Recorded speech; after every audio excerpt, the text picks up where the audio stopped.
Hi there, this is Chris for Motorheads.com, and I wanted to uh, do a brief comparison between two track weapons from Porsche, the 992 GT3 RS and the Cayman GT4 RS. So let's get started here.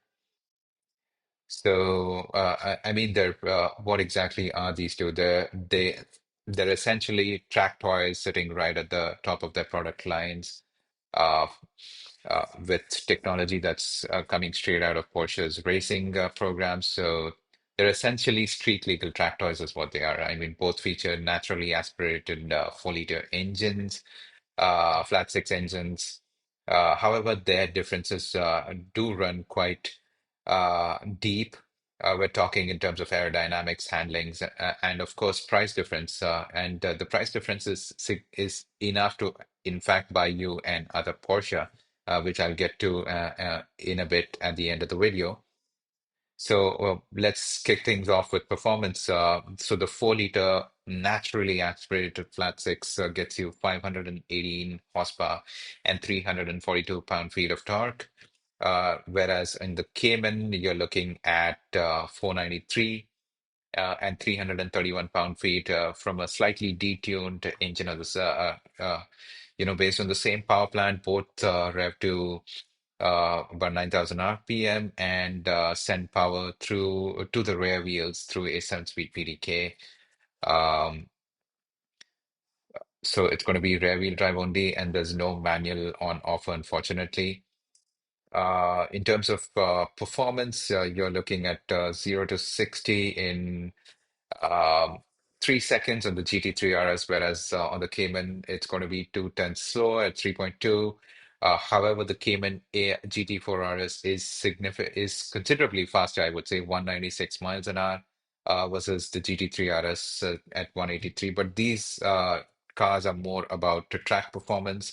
And, once we're talking about aerodynamics, the GT3 RS will come into play. So moving on.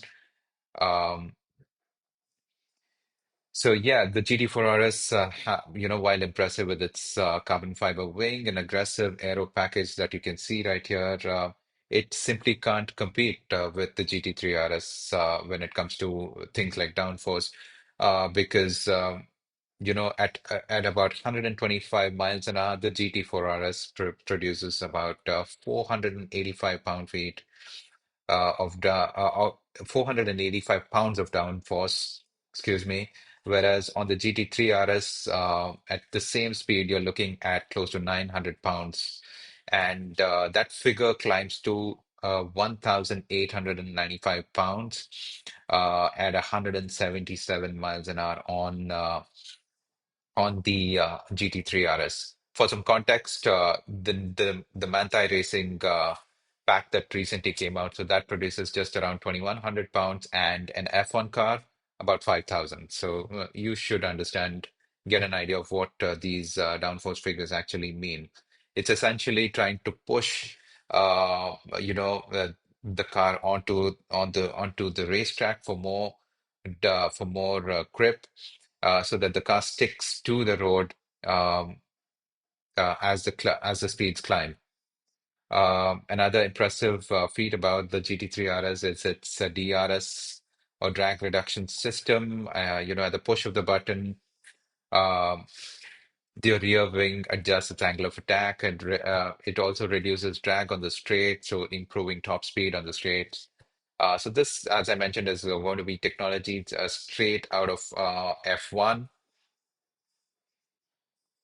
Now, beyond the raw power, you also have a lot more sophisticated hardware on both cars. The GT3 RS, I mean, it sits on much wider track, 335 section tires at the rear, 295s on the Cayman GT4 RS, in case you're wondering, and on the GT3 RS, you also get things like rear axle steering, a fully adjustable PASM Sport suspension, Porsche Torque Vectoring Plus, um, a traction control system that actually lets you dial in the level of electronic intervention.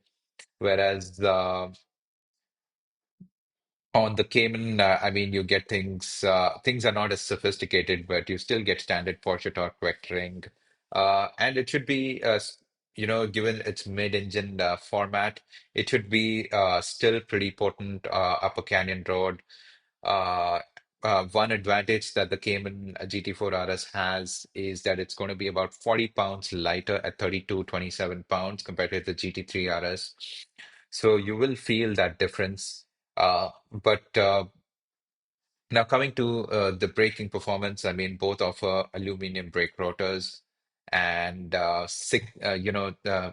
but the Cayman GT4 RS is slightly behind the GT3 RS. Both are about 16 inch rotors up front. They both also offer PCCB carbon ceramic brakes as an option, ranging between $8,000 and $9,000 in that ballpark. Coming to exterior design, I mean, this I'm going to say something that's a little more stereotypical and cliche out here. I think uh, people refer to a lot of cars as being a race car for the road, but I think the GT3 RS certainly fits that description. Yeah, you've got the 4-point LED headlights, which are kind of a distinctive feature across the 992 family with this particular design, for example. So it's going to be an all LED setup.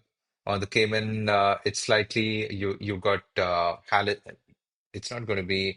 You're looking at. You're looking at bi-xenon units. Of course, Weissach pack available on both cars. As you can see, extensive use of carbon fiber. I'll get to how much the Weissach pack costs across both cars. But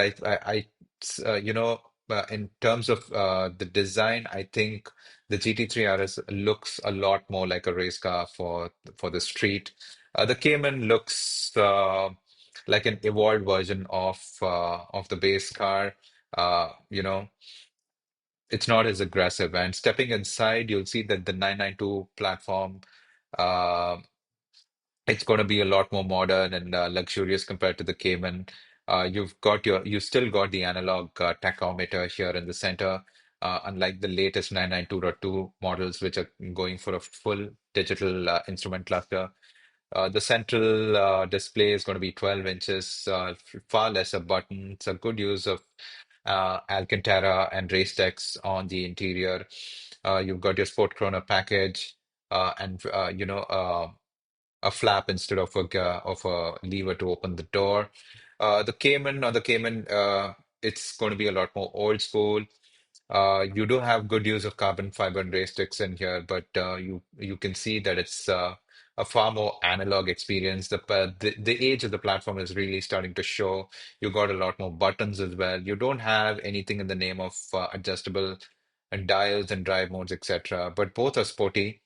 And if you opt for the Weissach package, again, things are going to be a lot more aggressive and um, a lot more different across both. One distinction in both cars is that because the power plant is mid-engine on the Cayman GT4 RS, you're actually going to be able to hear the engine a lot more.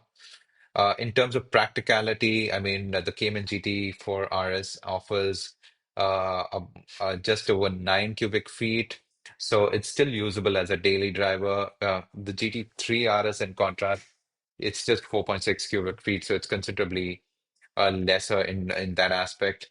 Weissach package, yes. So it's going to set you back $33,250 on the 911 GT3 RS, and it's about 13,250 on the GT4 RS. So quite a big difference over there. Now coming to the pricing on both GT3 RS, 241,000 sticker, and the Cayman, you're looking at 164. So that's a $77,000 price difference between the two. That's enough to actually get you one of the entry-level gas-powered Macans. So which one would you choose between these two? I think personally in the real world, I think the Cayman is based on the comparisons that I've seen, back-to-back comparisons on the online. I think the GT4 RS is going to be a lot more livable in the real world. You also get the advantage, you're saving a lot. You can also hear the engine better from within the cabin. But if you want an outright sports track weapon, I think the GT3 RS is still going to be your go-to choice. Uh, and now you can also equip it with the Manthai kit that came out not too long ago. So which one would you choose if it were your money? Please let me know in the comments below. And for more Porsche focused content, please don't forget to like, share, and subscribe to the Motorheads channel. And if you want to take a more in-depth look at how these two cars stack up head to the link in the description. Thank you.